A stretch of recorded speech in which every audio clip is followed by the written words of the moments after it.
এটা হচ্ছে সারদা জবা। এই জবা, এটাকে দেশীয় জবা বলা হয়।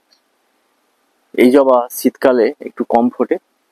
এই 2 মাস, ডিসেম্বর জানুয়ারি 2 মাস এই জবার পরিচর্যা যদি ঠিক মতো করা যায়, তাহলে ফেব্রুয়ারি থেকে অজস্র ফুল ভরে যাবে পুরো টবে।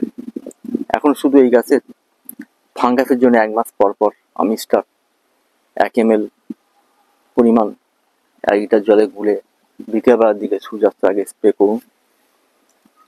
আর অল্টারনেট টাইমে আরো 15 দিন পর আপনি কাকা ইনসেকটিসাইড, ওটা 1 মাস পর পর স্প্রে করুন 1 ml 1 লিটার জলে গুলে সূর্যাস্তের আগে।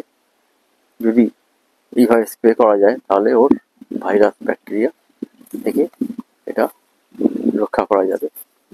আর এই গাছের সার হিসাবে সর্ষে খোল জল, যে আমি দেখিয়েছিলাম 100 গ্রাম সর্ষে খোল 1 লিটার জলে গুলে 3 দিন রেখে একটু গুলে নিয়ে 4 দিনের দিন সেটাকে আর নেক্সট 20 লিটার জলের সাথে গুলে পাতলা করে আপনি প্রতিটা গাছে 1 কাপ 2 কাপ, বড় টব হলে 2 কাপ, ছোট টব হলে 1 কাপ ঘুরিয়ে দিন। 15 দিন পর পর এই গাছের গ্রোথ ঠিক থাকবে, এর মেনটেন ঠিক হবে। তাহলে শীতকালে পর গরম যখন শুরু হবে, তখন প্রচুর ফুল হবে। এই ছিল আজকের ভিডিও। যদি ভালো লাগে লাইক করবেন, শেয়ার করবেন, সাবস্ক্রাইব অবশ্যই করবেন। Thank you.